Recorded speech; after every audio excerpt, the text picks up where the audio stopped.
भृगु सरल पद्धति की यह चौथी कक्षा है।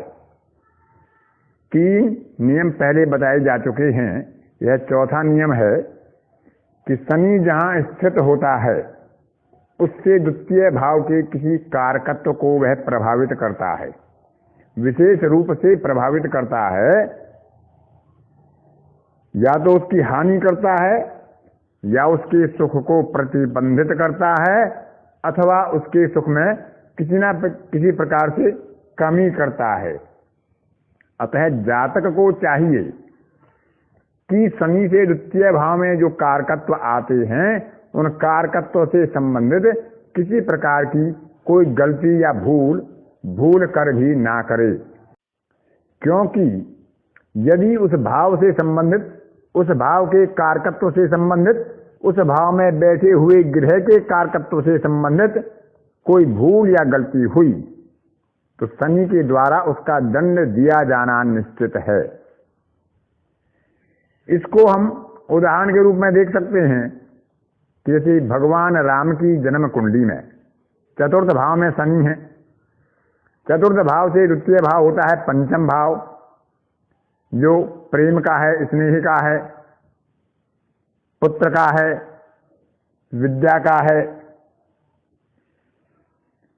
तो हम जानते हैं कि लोक लज्जा के कारण, किसी विरोधाभास की परिस्थिति के कारण भगवान राम ने अपनी प्रियतमा पत्नी सीता को अपने राज्य से निकाल दिया। उनके पुत्रों का जन्म वन में हुआ।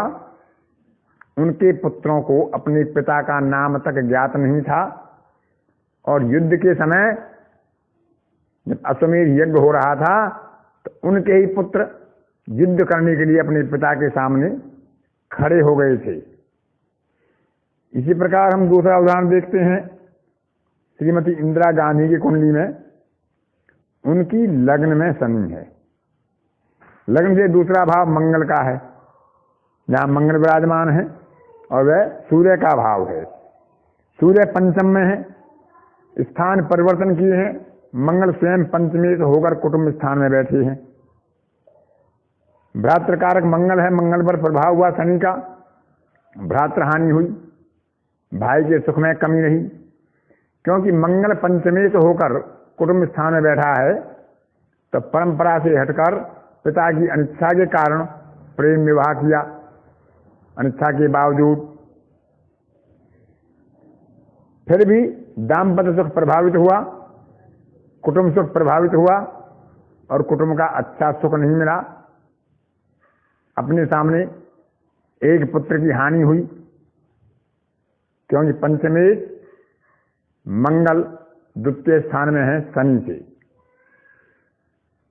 तो जिस प्रकार से भी यदि उस भाव से संबंधित कोई भी जातक भूल या गलती करेगा तो उस भाव के किसी न किसी कारकत्व की हानि अथवा उसके कारण कष्ट अथवा उसके सुख में कमी के रूप में शनि अपना दंड का कार्य करेगा, और जातक को उस कारकत्व से प्रभावित होना पड़ेगा, उसके सुख से वंचित होना पड़ेगा।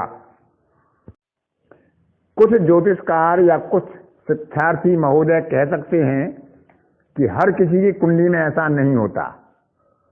निसंदेह ऐसा नहीं होता। हर कुंडली की कहानी एक नहीं होती। हर कुंडली में एक ही ग्रह एक स्थान में बैठकर एक जैसी घटनाएं घटित नहीं कराता। यह जातक के प्रारब्ध और अन्य ग्रहों की स्थिति के ऊपर निर्भर करता है।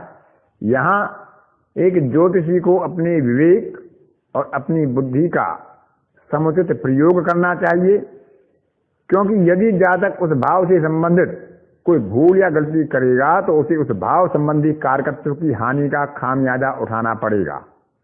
संभव है कि जातक ने उससे संबंधित कोई भूल या गलती ना की हो, तो उसके कारकत्व के हानि के रूप में शनि उसे उतना दंड नहीं देंगे। फिर भी जातक उस भाव से संबंधित कहीं ना कहीं कोई गलती करेगा, भूल करेगा, और शनि अपना दंड के रूप में उस कारकत्व की हानि का प्रभाव जातक को देंगे।